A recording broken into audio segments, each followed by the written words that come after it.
जय गुरुदेव। गुरु महाराज के चरणों में मेरा कोटि कोटि सादर जय गुरुदेव। सभी सत्संगियों को मेरा प्यार भरा सादर जय गुरुदेव। जय गुरुदेव।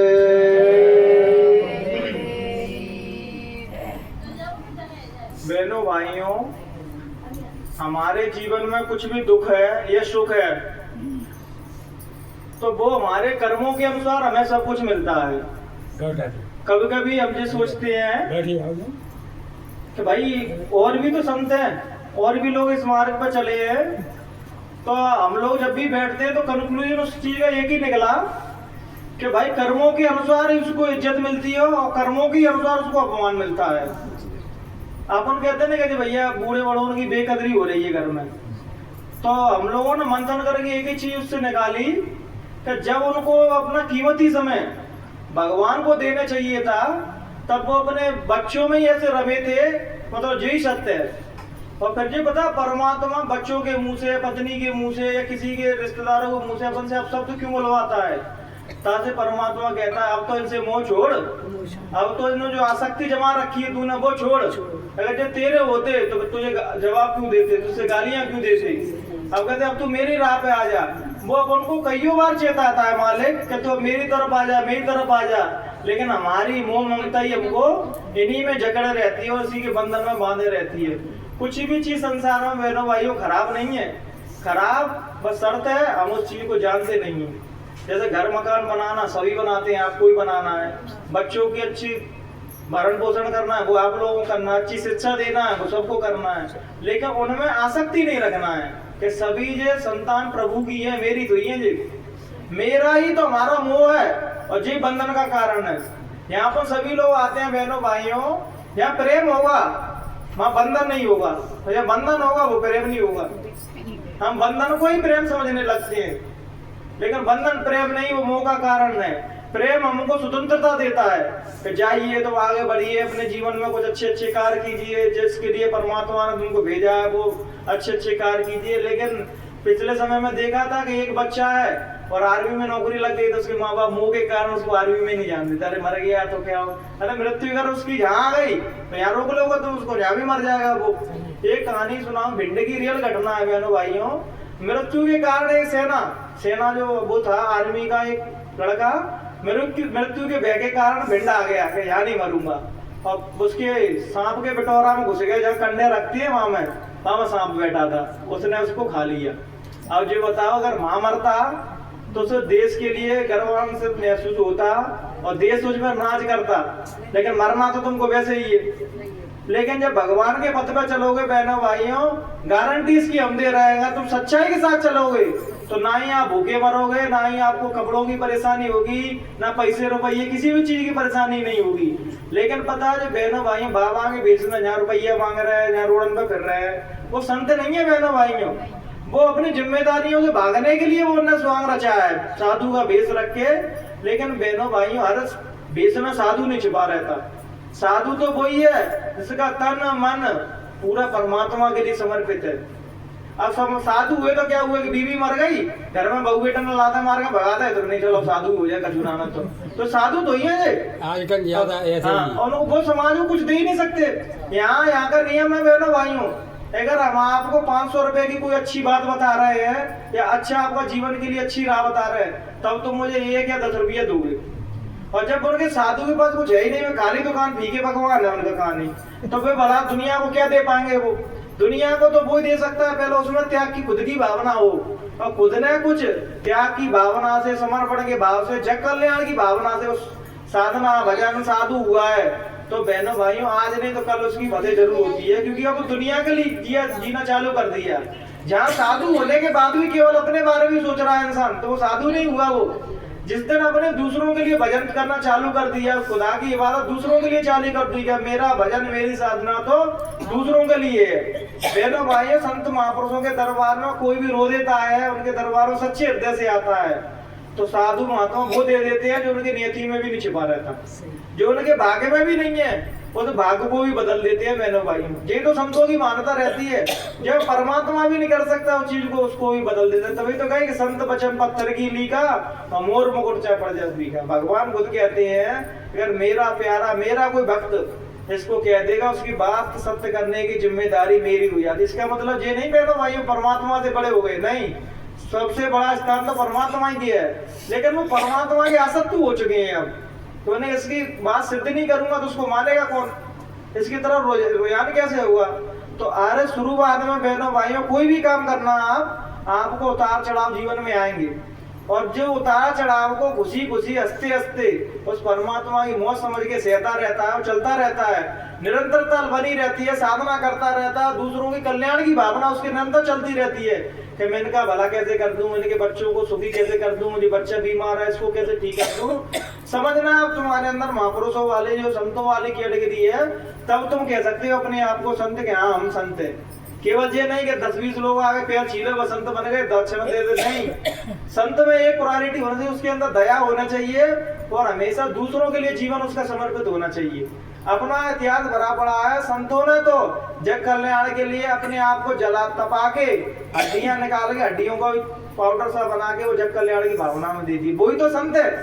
पहले वो खुद साधना भजन करेंगे, खुद समस्या सहेंगे, फिर लोगों को वो जीना सिखाते हैं कि भगवान की राह पे चलना इतना आसान नहीं है बहनों भाइयों।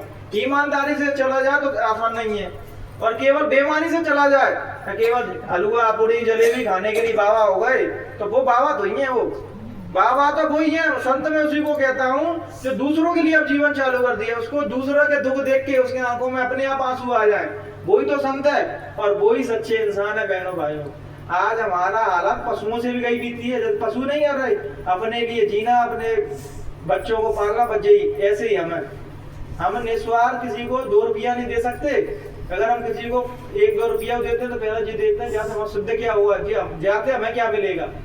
जो तो समाज में जब इतना स्वार्थ भरा रहेगा, इतना लालच होगा, तो क्या भगवान की बात करेंगे। यहाँ आदमी 10 रुपए 5 रुपए चढ़ाता है और मांग लेता है 2-4 लाख की चीज। गुरु महाराज मोड़ा की तो नौकरी कम से कम लग नहीं चाहिए, और 1 मंजिल मकान 2 तो होने चाहिए, और साधनों भजन में तीसरी दृष्टि तो मर जाओ, तीसरी दृष्टि तो खुल जाए कम से कम, तो इतनी चीज 10 रुपए में मांग लेता है वो। गुरु महाराज कहते हैं भैया 10 चढ़ा रहा है, जब कोई ऐसा मत कर, लेकिन तू अपना काम मेहनत ईमानदारी से कर। मुझे पैसों से लगाव नहीं है किसी के, सबके पैसा दोगे तभी भक्ति सच्ची मानी जाएगी। लेकिन तुम अपना काम, स्त्री अपना काम करे, पुरुष अपना काम करे, महात्मा अपना काम करे, वकील अपना काम करे, डॉक्टर अपना काम करे, तो समाज में कोई व्यवस्था बिगड़ा ही नहीं। सभी अपनी अपनी जिम्मेदारियों को तो भूल गए कि भाई कपड़े तो तुम 100 के पहन लो या 2000 के पहन लो, और जिसमें सबरी है बहनों भाइयों तो उसे किसी भी फील्ड में उतार देना, वो महावीर संत की तरह ही जीवन जिएगा। संत की परिभाषा ये नहीं कि दाढ़ी बाल है पेमत लगाए संत हो गए, नहीं। अगर मार साहब है हमारे तो इन्हें का पूरा सर्विस वेदांत, उनने पूरी सर्विस अपने किए, ना रिश्वत लेना, ना कोई अपना काम मेहनत ईमानदारी से करना। तो संत का कोई एक पर्टिकुलर विचारधारा नहीं कि दाढ़ी बाल का नाम संत है या कोई प्रवचन दे रहे हैं तो संत है। अपना काम मेहनत ईमानदारी से भी ये भी एक संत ही है। स्त्री देवियों का रूप इसलिए कहा गई है क्योंकि स्त्री के अंदर एक करुणा रहती है, वो दूसरों को, बच्चों को भी अपने बच्चे जैसा स्नेह दे देती है। लेकिन आज की स्त्रियां थोड़ी ऐसी नहीं है, वो तो अपनों को ही संभालना ही बहुत बड़ी मुश्किल है। लेकिन होना चाहिए बहनों भाइयों कि हम इंसान है, तो तुम इंसानियत तो हमारे अंदर हो तभी तो हम इंसान है। इंसान ही नहीं है और कह रहा है मैं सत्संगी, मैं फलाना हूँ, मैं सनातनी हूँ, मैं जे हूँ, मैं मुसलमान हूँ, मैं जे हूँ। अरे सच्चे इंसान बनो बहनों भाइयों, और भगवान तुम्हें 24 घंटा देख रहा है।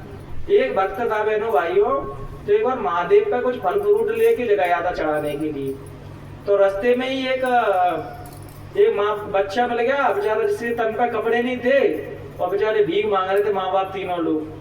तो वहां नहीं, महादेव मुझे माफ कर देना, मैं आज आपको फल नहीं चढ़ा पाऊंगा, आज जरूरत यहाँ जाना है। तो उनको दे दिए। तो जब महादेव के दर्शन करने मंदिर में पहुंचा तो वही फल महादेव के वहां चढ़े थे। तो ने जे फल तो मैं वहीं दिया, तो जहाँ कौन चढ़ा गया। तो महादेव प्रकट हो गए कि तेरे फल वैसे इतने दिनों से चढ़ा रहा, मैं एक भी नहीं खा रहा था, लेकिन आज तूने मुझे खिलाए हैं, वो मुझ तक आज पहुंच पाए हैं। तो हम भगवान को केवल मंदिरों में या पत्थरों में तो सीमित कर दिया है, अपने अंदर बैठे हैं उनको भूल चुके हैं हम। तभी तो किसी से अपशब्द बोल दिया, किसी से गाली दे दी। अपना सम्मान तो सब चाहते हैं, लेकिन दूसरों का करना कोई नहीं चाहता है। जब तक हम दूसरों का नहीं करेंगे तो हमें कैसे मिलेगा। बहनों भाइयों, जब गुरु महाराज यंग अवस्था में थे तो संत होने के बाद भी जब कोई बूढ़े पुराने लोग मिल जाते तो उनके भी पैर छीते थे गुरु महाराज। संत होने का मतलब ये नहीं कि अकड़ के तड़े करे अब तो मुझे ही सम्मान चाहिए, मैं दूसरों का नहीं करूंगा। तो यहाँ का विधान है बहनों भाइयों, जो तुम समाज को दोगे वही तुमको मिलेगा। अच्छाई बांटोगे तो अच्छाई मिलेगी। आज अपन उनके लिए रोते हैं बिलखते हैं बहनों भाइयों, तो केवल कुछ ना कुछ तो अच्छाई होगी तभी तो हम रो रहे हैं उनके लिए। तो खोटे कर्म करके जाते तो रोते। रावण के लिए कोई रोता है बहनों भाइयों? कंस के लिए कोई रोता है? हमारे बहन गुरु महाराज भी कहते थे कि बच्चा तुम तो ही प्यारे हो, भजन प्यारा है। तो हम भजन करोगे तो अपने बच्चों के, नाती पोतन के, सभी के प्यारे, बहुओं के अपने प्यारे बन जाओगे। तो मतलब ही नहीं है भैया मुझे तो 2 रोटी मिल जाए, भगवान का भजन कर रहे हैं। बहुओं को जो करना है उनको करने दो, नातुओं को जो करना है वो करने दो। क्योंकि अपन जब उस चीज में थे तो अपन भी वही काम कर रहे थे जो बहुओं नाती कर रहे थे। लेकिन अपन सोचते हैं मैंने जी लिया, अब जाकर जीना आराम कर दूंगा भगवान का बच्चों को, तो वो गलत है भाई। अपन भी उस जीवन में थे, जब उस अवस्था में थे तो अपन भी जी थे। इसलिए माफ करना सीखो, बड़ा दिल रखना सीखो। भाई बच्चे से कोई गलती हुई है, कोई नहीं, बच्चे गलती नहीं करेंगे तो बूढ़े तो करेंगे गलती। और बहू से ऐसा नहीं रखो कि ये मेरी बहू नहीं है, ये मेरी बेटी है। और बेटा बहू को ये भावना रखना चाहिए कि जैसे मेरी माँ छूट गई थी, अब जी में लगी मुझे माँ। तो लड़ाई विवाद होने की कोई बात ही नहीं है बहनों भाई। विवाद किसकी वजह से होता है? ये दूसरे है, वो मेरी अपनी है। जिनसे बहुआ 2-2 घंटा बता रही है, हर चीज की बता रही है, इतना नमक डाला, इतना जीरा डाला, वो असली माँ है और जो नकली माँ है, तभी तो विवाद हो रहे हैं। अगर हम उनको भी अपना माँ बाप जैसे ही स्नेह करने लगे तो प्रेम से तो जगत को जीता जा सकता है बहनों भाई, भगवान को ही जीता जा सकता है। प्रेम से तो सास ससुर कहाँ रह गए। अब ये बहनों भाइयों, हम लोग मार साहब के संग सभी सत्संगियों के संग रह रहे हैं, तो केवल प्रेम और अच्छी वाणी और अच्छा व्यवहार था, तभी तो इतना इन्हें फोर्स किया कि तुम आओ आगे बोलो, कुछ ना कुछ तो अच्छा ही थी तभी दिया। अगर मैं तना खड़ा रहता है मैं बाबा बन चुका, मुझे कोई नहीं लग रहा है, तो जब कहते भैया तो बाबा बनेगा तो घरे बैठ जल्दी हो गया। तो केवल हमारे व्यवहार में ऐसा, प्रेम में, वाणी में एक ऐसी सुंदरता है बहनों भाइयों, पूरे जगत को तुम अपना बना सकते हो और इसी वाणी से तुम पूरे जगत को अपना दुश्मन बना सकते हो। लेकिन भजन करती है बहनों भाइयों तो हमारे अंदर ठहराव आता है, हमारा चित्त, हमारी दृष्टि, देखने का दृष्टिकोण, हमारे जो पैसे रुपये और विकारों में आसक्ति जो रही है, उससे भजन करने से धीरे धीरे हमारे अंदर वैराग जगता है। इन चीजों से आसक्ति खत्म होती है, भगवान की तरफ हम चलने लगती है। भगवान की तरफ चल लोगे, कोई कुछ तुमसे कह देगा, देखो भगवान की कृपा हुई। आज माता जी ने मुझसे एक गाली दी है, हो सकता है मैंने 50 दी हूँ पहले गाली, सही आज मुझसे एक दे रहे हैं।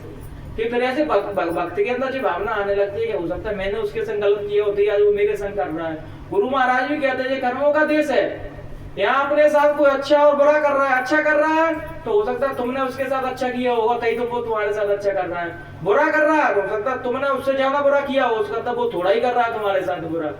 तुम भगवान की कृपा को समझ पाओगे। आगे कलयुगी भक्त कैसी है, मान सम्मान मिल रहा है, जनता पीछे लगी है, तो वो पर कृपा है भगवान की। अपमान हुआ नहीं तो कछु कह दी, अरे मैंने तो बाबा है तो देखो जब मुझसे ऐसे कह रहे हैं। भैया सम्मान मिलेगा तो अपमान कौन से आएगा? सम्मान के संग अपमान आता है और अपमान के संग सम्मान आता है।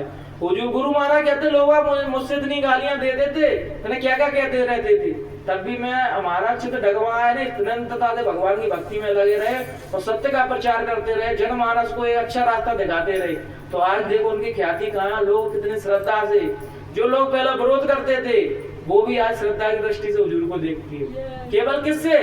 बुराई से बुराई को नहीं बदला जा सकता, बुराई से अच्छाई को बदला जा सकता है। अच्छाई से तुम बुरे से बुरे आदमी को, कितना भी खराब आदमी हो, मैं तुमसे नाराज चढ़ पकड़ के रोने लगो, पाए पकड़ लो, महाराज को गलती है माफ कर दो, तो इतना तो कठोर दिल कोई नहीं है संसार में, पाए पकड़ने के बाद ही तुम्हें लात मार दे भाई आदमी।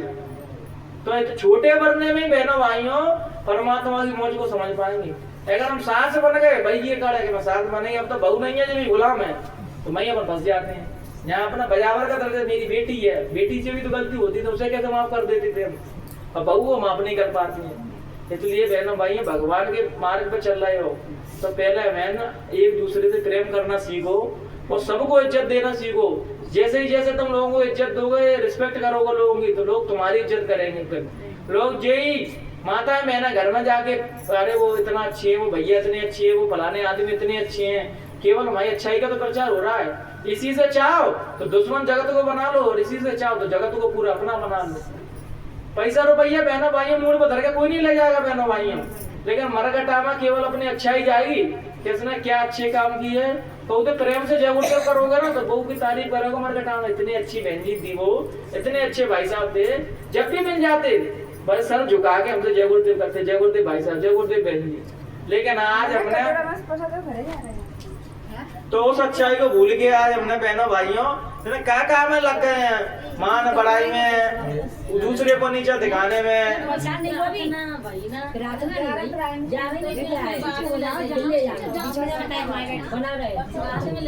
बहनों भाइयों भगवान का भजन ईमानदारी से करो। जे कभी मत समझना कि हुजूर हमको देख नहीं रहे हैं। सच्चे व्यक्ति को हुजूर हमेशा देखते हैं और सच्ची भक्ति भगवान की नजरों में पहुंचती। कहते नहीं कि भक्ति वो ही सच्ची है जो उसके मालिक के दरबार तक पहुंच जाए, जो पहुंचे नहीं तो चाहे कुछ भी करते रहो कोई भक्ति नहीं है। तो इन्हीं विचारों के साथ अपनी वाणी को यहीं बढ़ा हम देंगे। बोला चाहती होने लगी समय जो भी शब्द बोले हो गलती हो गई हो तो अपना बेटा समझ के छोटा भाई समझ के माफ कर देना। जय गुरुदेव।